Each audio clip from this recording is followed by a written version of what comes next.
You want a war? You're gonna get one. Forget the lies, the money. We're in this together and through it all. They said that nothing's forever, and they refuse to see the change in me. Why won't they wake up?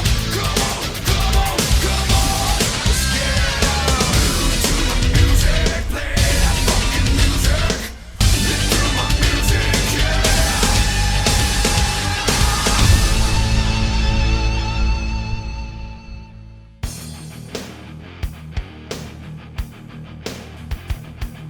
Welcome back to Reliving the War, and welcome to the 23rd of February 1998. WWF Raw takes place in Waco, Texas, while WCW Nitro is held in Sacramento, California. It's also the night after Superbrawl 8, and we finally have an undisputed WCW champion, the man called Sting. In my opinion, WCW had the better pay-per-view in February of 1998, but we're now on the road to WrestleMania, and WCW is going to have to put on something special for their upcoming uncensored pay-per-view. Check out the Superbrawl video I uploaded because it's going to make Nitro a little easier to understand this week. And if you're all caught up, let's begin with Nitro's first 60 minutes.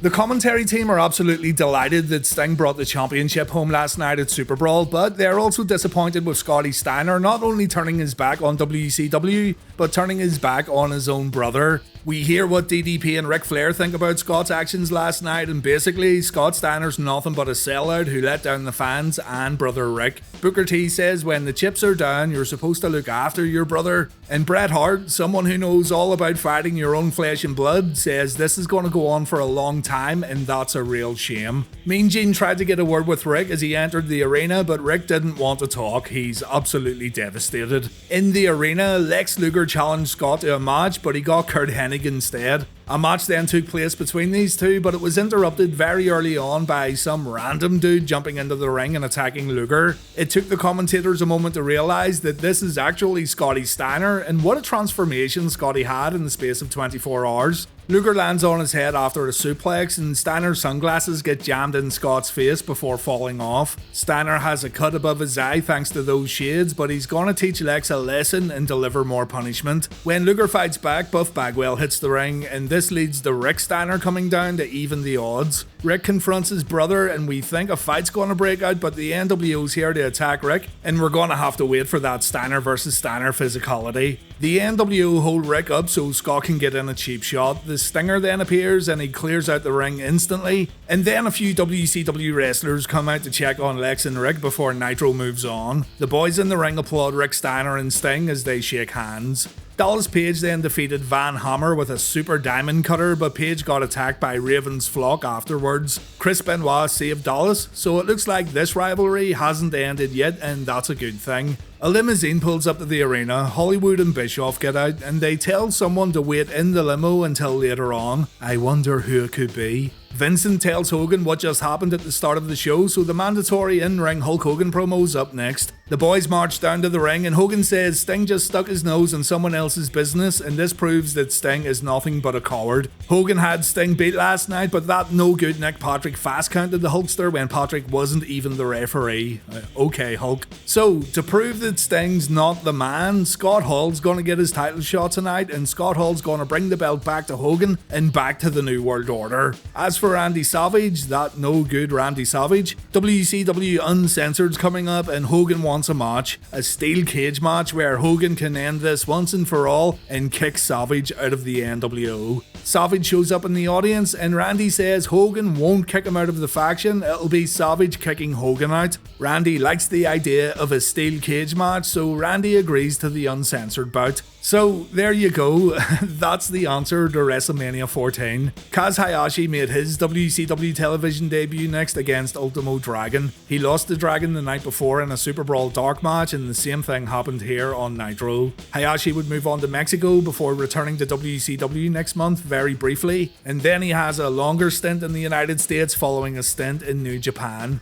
Raven versus Chris Benoit took place, with Benoit attacking Raven on the entranceway, and check out Raven's guardrail bump. Woohoo. Inside the ring, Benoit tried to end it early, but Raven dodged the diving headbutt. Raven then used a chair to assist him with a bulldog and a baseball slide, but this came back to bite Raven when Benoit wedged the chair between the ropes and Raven takes another great looking bump. Benoit delivers his multiple German suplexes, the flock then get involved, and when DDP runs down to make the save, he ends up getting in a fist fight with Benoit after Chris accidentally hits Dallas. Raven, DDP and Benoit start beating the hell out of each other until the flock run in again. Chris Jericho versus Lenny Lane happened next, and Jericho came to the ring wearing Juventud Guerrera's mask. Jericho gloats about beating Hoovy, and he says he was gonna wear the mask as a tribute to Air Quasi, but the fans paid to see Jericho's beautiful face, so that idea is out the window. And seeing as so many Jerichoholics tune into TNT each week to see the Cruiserweight champ, Chris wants the name of Nitro changed to WCW Monday Jericho. Chris says that JJ Dillon said there's an 83% chance of this happening.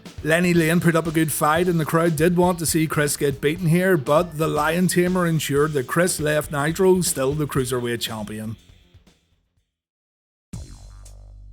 Raw's got action right away this week, with the New Age Outlaws defending their tag team titles against the Legion of Doom. On Nitro we have Vincent versus Rick Steiner and Yuji Nagata versus Perry Saturn. We're still going along with the whole Road Warriors aren't the team they once were storyline that I feel's been very damaging to Hawk and Animal overall. There is a payoff to all this, but that payoff gets quickly shit-canned and we go right back to the Legion of Doom having issues again. So in short, this whole thing doesn't end well. 1998's a real shit year for the Road Warriors and fans of the Road Warriors. Animal destroys Road Dogg before tagging out, and Hawk keeps the pressure on with a ton of strikes in the corner and a neck breaker. It goes to the outside where Hawk ends up getting taken out by Billy Gunn. You know what's next. Quick tags and underhanded tactics behind the referee's back. The Outlaws stay in control while Hawk struggles to tag out. Billy Gunn makes matters a whole lot worse with a chin lock, but Hawk gets a chance to tag out after he falls back into Road Dogg after a corner throw. Animal comes in, the Outlaws get wiped out, Jesse James takes a beating, and we see the Doomsday device. Animal covers Road Dogg, but the referee's too busy trying to get Hawk out of the ring. Billy Gunn uses this opportunity to hit Animal with a tag belt, and the Outlaws win the tag team match. Animal isn't happy with Hawk, but really, I blame Earl Hebner. The referee never tries to force Hawk out of the ring after a Doomsday device, but on this day, Earl was being extra dickish. But anyway, the Road Warriors shove each other around and they end up fighting each other. Fucking first Rick and Scott Steiner, and then this. I don't know how much I can take. It's pretty heated here too, with Animal going back to Hawk twice to fight some more, even when the referees break it up. But the crowd doesn't want to see it. They chant LOD as the Road Warriors explode on Raw's War. On Nitro, Vincent takes on Rick Steiner. May God have mercy on Vincent's soul. The match begins and oh shit. Man, that's rough. Rick's laying it in with those kicks and knees to the face. Vincent gets choked out too, and Rick even tries to take a bite out of his opponent. God damn it. The overhead belly to belly in the Bulldog that ended the match actually looked like the least painful pieces of offense from the dog-faced gremlin. Nothing but an absolute beating here as Rick comes to terms with his brother joining the NWO. Some good mat wrestling started off the Yuji Nagata vs Saturn match. Neither man got the upper hand, so they got to their feet. Nagata put Saturn down after a few kicks, and Saturn replied with a dragon suplex. Nagata comes right back with an exploder suplex. Nagata brings it down with a leg submission and Saturn has to reach for the ropes. The leg becomes a target as Nagata locks in more submission holds, but a few boots to the head puts an end to that and Saturn tries to turn it around with suplexes. The crowd aren't into this, they're chanting boring as Saturn's offense gets neutralized again and again with ground-based submission holds. A Nagata lock attempt gets stopped when Perry again makes it to the ropes. Saturn pulls off a drop toe hold followed by the rings of Saturn, and that's the end of our match. This one killed the crowd unfortunately, but there's a lot more WCW action to come that's sure to get the audience pumped up again. Renegade versus Booker T on Nitro, Ken Shamrock versus Jeff Jarrett on Raw. The NWA North American Championship is not on the line in this Raw match, so you know who's gonna win. Jarrett sits on the top rope after performing a hip toss, and all this does is piss Kenny Boy off. Jarrett takes a ton of body shots, a jumping back elbow, and a bridging German suplex from the world's most dangerous man. Jarrett gets to the ropes when Ken performs his rolling leg lock, so Ken decides to clothesline Jarrett to the outside. Jim Cornette holds on to Ken when Shamrock tries to suplex Jeff back in the ring. Shamrock wants to get his hands on James E, but Jarrett takes advantage here and we end up seeing the Double J jumping teabag attack. Shamrock gets a boot up when Jarrett comes off the top rope. The two then run into each other and Jim Cornette bangs the mat to get the crowd into it a little before the two get back to their feet. Ken performs a dropkick and a power slam. He then gets distracted again by Cornette on the apron, but fortunately he gets out of harm's way when Jarrett comes running in. Cornette screaming "move" in Ken's face certainly helped matters too.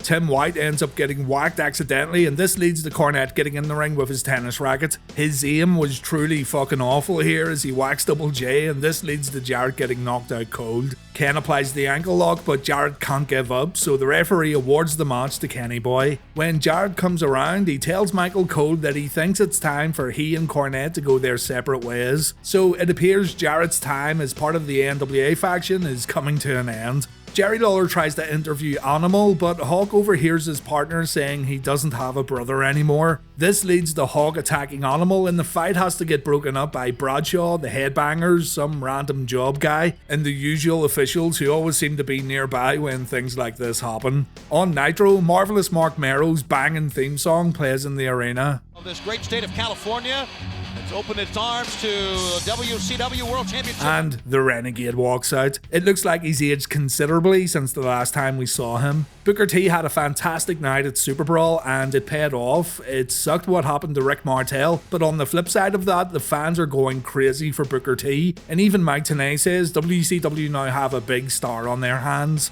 Renegade takes a spinning back kick and a clothesline. He does manage to get a boot up in the corner, but this leads to a 110th Street slam. Forgive me, I'll just keep calling it a spine buster. A stun gun almost went wrong here, but they saved it at the last second. The Renegade then goes on offense briefly with a body slam and a chokehold. The crowd boos loudly as Booker T finds himself in a backbreaker submission. Renegade then sends Booker on the top rope, but Booker fights back and Renegade takes a drop kick right to the fucking face. My. Booker then delivers his scissors kick and the Renegade thinks a handspring back elbow will put Booker away, but Booker counters and yeah, it didn't look great. The Harlem sidekick ends the match and the crowd definitely woke up for this bout, so no complaints.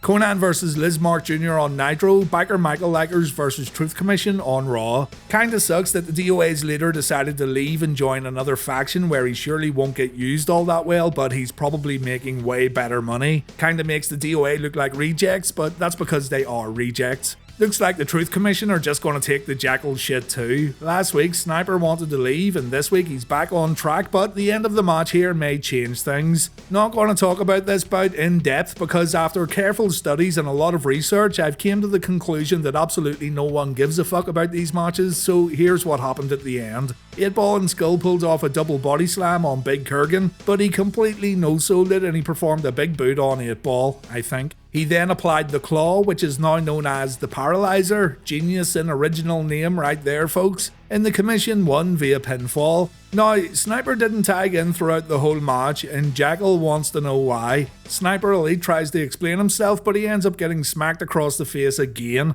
When he goes to retaliate, Kurgan gives him the Paralyzer. Kurgan ends up dragging Sniper back up the entranceway with the hold still applied. And this is the last time we'll see the Commission wrestling a match together on Raw. They do play a small role in WrestleMania, but there's no more Raw matches for these guys as a group. Thank God. Lizmark Jr. looks kinda fabulous here, doesn't he? Seems like any singles match featuring a luchador and Konnan always ends up with Konnan getting a victory, and this match was no different, though Konnan was such a good wrestler. During this NWO Black and White run, he was easily one of the better performers of the group, but he wasn't given anything substantial to do. I think his last storyline ended back at Road Wild against Rey Mysterio actually, though I could be wrong. Konnan wins it with a Cradle DDT followed by his Tequila Sunrise submission, and then he grabs a mic. It looks like I spoke too soon. Konnan sends a message to Juventud Guerrera. He says Juvi lost his most sacred possession last night, his mask, and Konnan refers to Juventud by his real name, Anibal Gonzalez, because without the mask, Juventud's nothing. Konnan says he asked Juvi to join the NWO where Juvi would remain for life, but now Juvi's just a foregone conclusion. So maybe we're gonna get a Juvi versus Konnan rivalry on WCW television, and I'm all for it. D-Generation X cut a promo from Shawn Michaels' home next, plus we have Taka Michinoku versus Barry Windham, High Voltage battle Vicious and Delicious on Nitro. The boys are playing pool in HBK's gaff, and his bar doesn't look too bad, does it? There's also a random lady here that Shawn kisses on the cheek, and she's all like, "Oh, back off, you fucking deviant." In regards to Austin stunning Chyna's still here, she's fine, and DX won't be pursuing any legal advice because DX believe in policing their own. Triple H says these cameras and lights are at Shawn's home because the WWF need ratings, and if all hell breaking loose gets WWF good ratings, then the next 4 weeks is going to set the Nielsen books on fire. Shawn then says Austin, Owen Hart and Tyson are due to appear on Raw next week, so Cleveland would be a good place to start raising hell, and a great place to end it would be WrestleMania. Shawn confirms he will fight Austin at WrestleMania, he guarantees it, and Triple H guarantees that from this day forward, WrestleMania is now stamped X-rated. Discretion is advised, but will be completely fucking ignored. So there you have it. The commentators try to play it off like WrestleMania actually will be an X-rated show, but this was just a little marketing ploy, or some top tier carny bullshit, whatever way you want to look at it. Taka Michinoku versus Barry Windham sounds like the mismatch of a lifetime, but Taka's getting a break from the Cruiserweight division to take on a former NWA World Champion. Jim Cornette took a look at Taka's contract, and apparently Taka can wrestle anyone in the WWF, so he sent Barry Windham to destroy Taka because he's sick of all this flippy floppy shit. Some things never change. Taka pulls off moonsaults, but Taka can't keep Barry down. Cornette says there's no problems between he and Jeff Jarrett, but his tone says otherwise. Windham body slams Taka like the light heavyweight champion's nothing at all. Taka gets wiped out with a suplex, Barry Windham hits Taka with a lariat, and then the lights go out. The NWA hightail it, and Taka's night gets a whole lot worse when he takes a chokeslam and a tombstone piledriver. Paul Bearer then grabs a mic, and he doesn't call out The Undertaker this time around. No, he calls out Stone Cold Steve Austin. Paul says if Austin has any guts, he'll stand face to face with the Big Red Machine next week on Raw. Feels a little random, but I like it. The pyro goes off, the commentators try to understand why Bearer would challenge Stone Cold, and Raw's War changes to the War Zone for hour number 2. Over on TNT, we get to see another high voltage match. It feels like these guys would come and go on WCW Nitro, and honestly, I didn't think they were all that bad. They made the most out of what they were given, it seems, but they were always portrayed as a lower card tag team on Monday nights, and it really wasn't their fault. For sure though, these guys love some competitive juices by the looks of things. Buff Bagwell does his usual routine at the beginning of the match, and when Robbie Rage comes back with a shoulder block, a drop kick and a press slam, the Rager shows Buff that he too has the stuff. Bagwell didn't like this at all, so he slaps Robbie in the face, and Robbie replies with a clothesline. Chaos and Norton come in, and Kenny gets hit with a jumping shoulder block. He comes back with a big power slam, and then High Voltage pull off a sidewinder, only scoring the team a 1 count. Fuck's sake. Norton makes Chaos pay with some ridiculously hard chops, but Kenny won't back down, and Norton takes a clothesline. Still, Norton's not going to let anyone get away with that, so Kenny takes a power slam before Bagwell gets tagged back in. Buff throws Kenny to the outside, and we can see he's bleeding from the mouth as Norton gets in a cheap shot. He gets in the ring and he tries to perform a sunset flip. Buff poses instead of going down, so Robbie Rage pulls off a springboard bulldog and the crowd pops. Rage tags in and he fires up while taking out Buff and Norton. He successfully backdrops Scott in the middle of the ring, and he throws Bagwell over his head like he's nothing at all. High Voltage then try a double suplex on Norton, and Norton's counter doesn't go according to plan. Still, the commentators are impressed with Norton's strength as we see the final move of the match, an assisted blockbuster from Vicious and Delicious that looked tremendous. Buff and Norton score the victory, and come on guys, would it really have hurt to let High Voltage win this one? I mean, the Steiners have just broken up, and in no way are High Voltage comparable to Rick and Scott, but trying to establish these two younger guys could have been beneficial. A good tag team match though, nonetheless. Disco fever, yeah, yeah, yeah,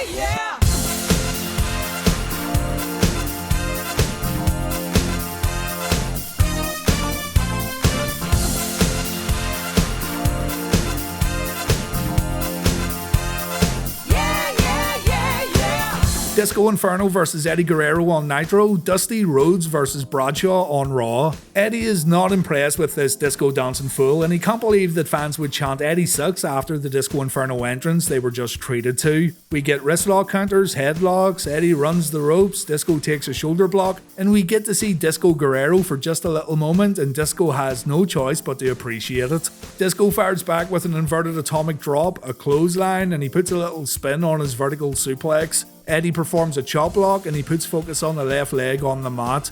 The crowd chant Eddie sucks again, but Guerrero doesn't care. Disco gets body slammed, Eddie goes upstairs, the Inferno gets to his feet, and Guerrero gets thrown across the ring. Disco then performs a swinging neck breaker, but Eddie kicks out at 2. Guerrero then takes a front suplex and he backs up in the corner afterwards. He uses Charles Robinson to create a distraction and it's straight back to the leg, jumping out of the ring to damage the Inferno while his leg was across the apron. Guerrero zeroes in with a drop kick from the top rope, he performs his frog splash, and the crowd who were cheering Eddie sucks stand up to applaud Eddie Guerrero. It's time to get Eddie back into a storyline. If he's not going to team up with Jericho on a regular basis, then he simply has to do something. Not utilizing his skill set would be a serious oversight. Over on Raw, Michael Cole wants to interview the Outlaws about the Legion of Doom breaking up, and the Outlaws are delighted about the news. Take note of Road Dogg's D-Generation X shirt here. Michael wants to keep the interview going, but the Outlaws want to get in their car and leave the arena. They talk about how good they are before getting in the car, and they reverse into a dumpster as Chainsaw Charlie tries to cut his way into the car. Mick Foley shows up too, and he breaks the windscreen with his baseball bat. Road Dogg manages to kick Chainsaw away, and the Outlaws disappear into the night.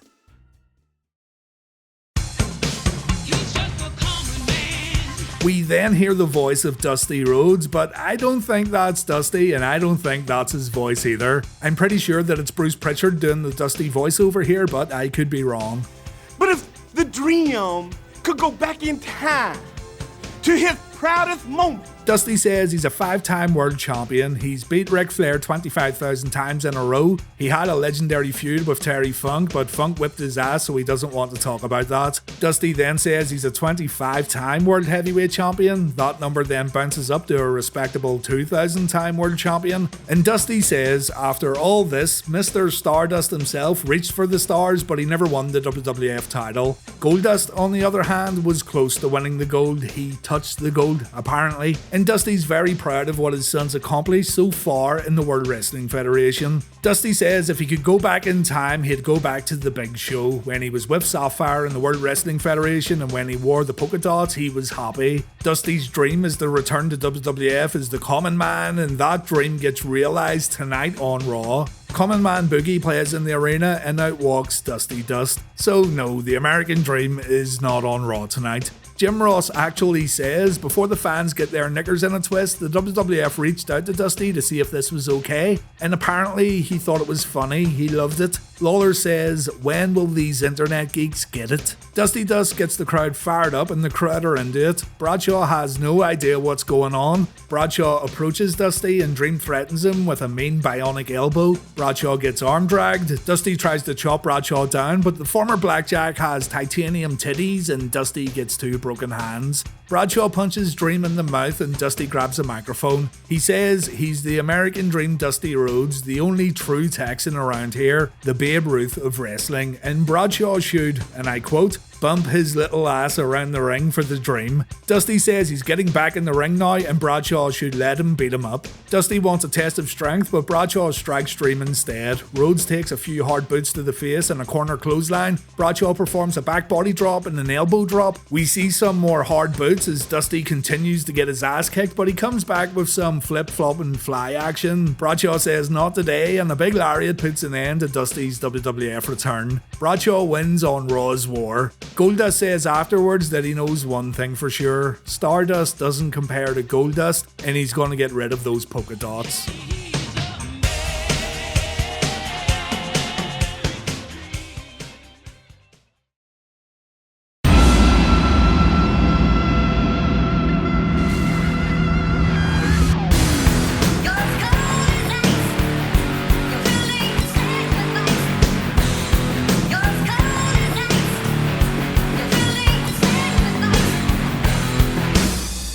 God damn. On Raw, Steve motherfucking Blackman versus The Rock. On Nitro, Ric Flair versus Brad Armstrong. Before the Raw match, we see Road Warrior Hawk leaving the arena. Kevin Kelly tries to get a word, but Hawk isn't in the mood, it seems. Back in the arena, Blackman gives the fans what they came to see, a rave demonstration, and this time his broken lightsaber has been tied together with a chain, creating cyber chucks that he uses to fight off negative energy and thirsty women. This is Blackman's biggest challenge yet, a non-title match against The Rock. He tests the strength of his own skull by taking a few right hands, and he comes back with a mere touch of Rocky's chest, and the Great One hits the mat. D.O.A wants an autograph and he tries to get Blackman's attention. Steve says, "After the show, little man," and Rock takes advantage of Blackman's kindness. Blackman takes the people's elbow and Kama hits Steve with some of that negative energy from the outside. Blackman takes some punishment in the corner from Rocky, and D.O.A gives Blackman a big old hug, thanking him for that incoming autograph. Rock misses a corner attack and we see the motherfucker kick from Big Stevie Cool. Rock replies with a power slam, and then Farouk jumps on the apron for reasons unexplained. Rock ends up getting whipped into Farouk, the nation's leader falls on the apron, Blackman performs a schoolboy pin, but The Rock kicks out.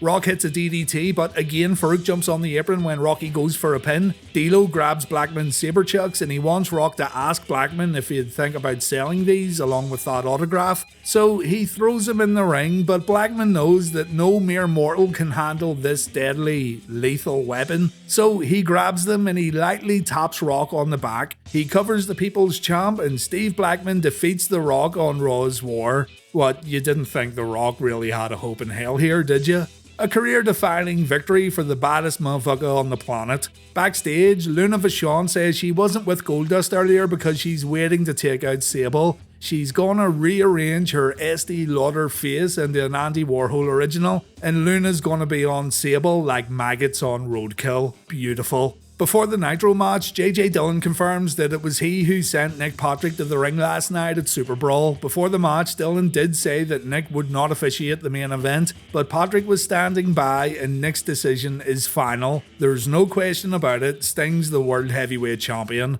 Dillon calls Patrick out and Dillon congratulates him for his work last night. Patrick says there's no hard feelings, he's glad it's all cleared up, and he's also glad that he got his back pay sorted out. So Patrick's going to officiate the next match. Brad says, "You better call somebody," on his way to the ring, giving a little shout out to his brother in the WWF. Armstrong uses the turnbuckles when pulling off a headlock takedown. Rick takes a shoulder block followed by a drop kick. Brad continues to lead with a body slam and a headlock takedown. So the dirtiest player in the game pokes Brad in the eye before delivering a few knife-edge chops. Brad's on form tonight though, he gives back as good as he gets and Flair ends up taking a back body drop. Brad takes an inverted atomic drop in the corner, but he comes back with a clothesline followed by a failed roll-up attempt. A missile dropkick finds its mark for Armstrong, but his crossbody completely misses. Flair then wants super referee Nick Patrick to check how much time's left, and this distraction allows Rick to hit a low blow. And just like that, it's all over. Brad taps out to the figure 4. I've heard Flair speak highly of Brad Armstrong a few times, and you can see in this match that Flair was 100% letting Brad get his shit in, even though he was gonna lose.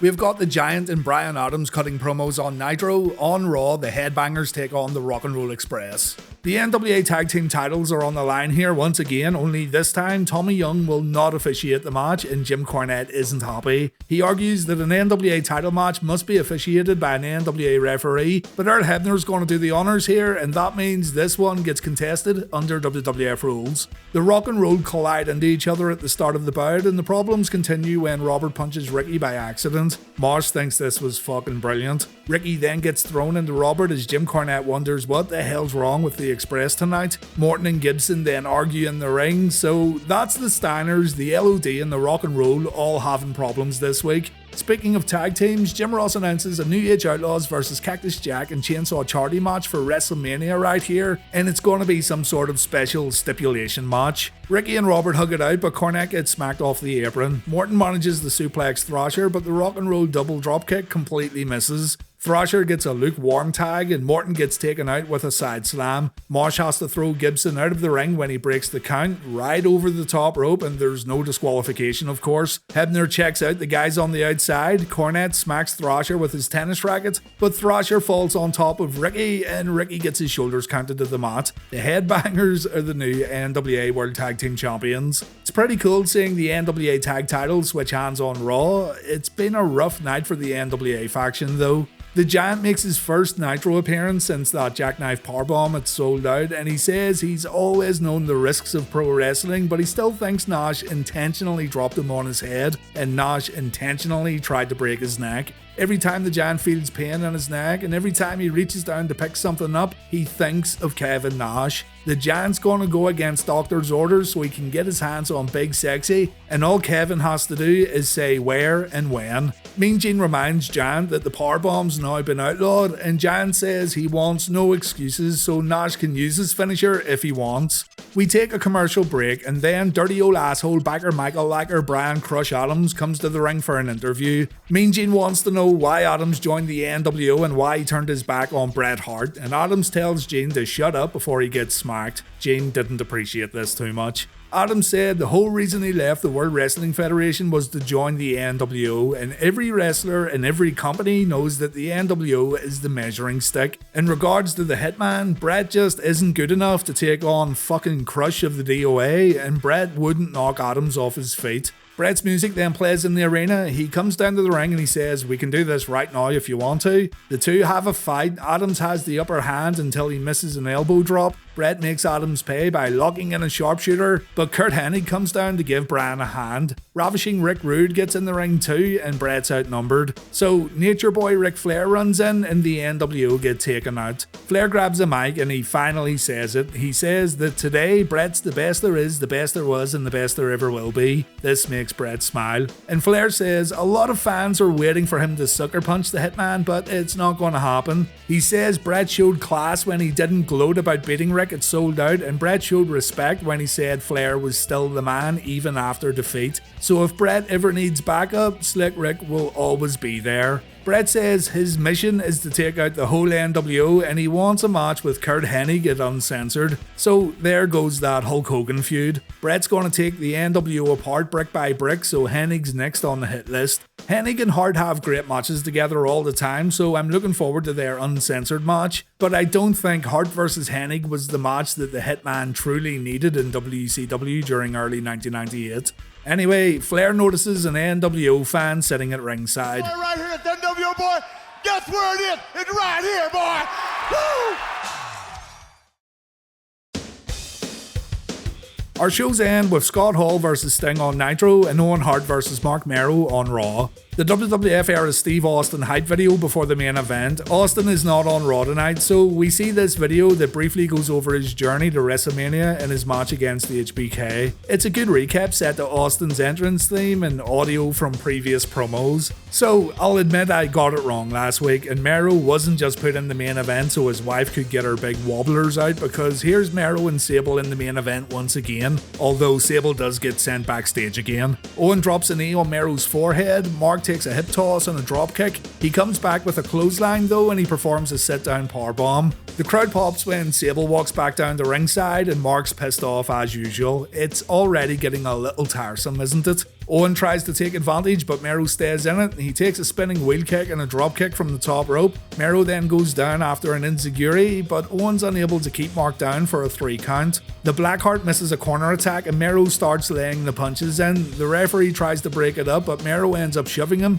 and ultimately the match gets ruled as a disqualification. It takes forever for the ref to get back up though. Mero hits a low blow and he goes for a TKO. Owen counters with a DDT and he applies the sharpshooter. The referee doesn't even check to see if Mero gives up though. He awards the victory to Owen Hart via DQ. Luna comes down looking to fight Sable and Goldust tries to calm her down. Officials Mero and Goldust have to stop Sable and Luna inside the ring, and things escalate when Dustin tries to hold Sable back. Mero isn't happy with another dude putting their hands on his wife, so Mero attacks Goldust. Absolutely nothing happens. Luna and Goldust head to the back. Sable calls Luna a bitch while telling her to come back to the ring, but again, nothing happens.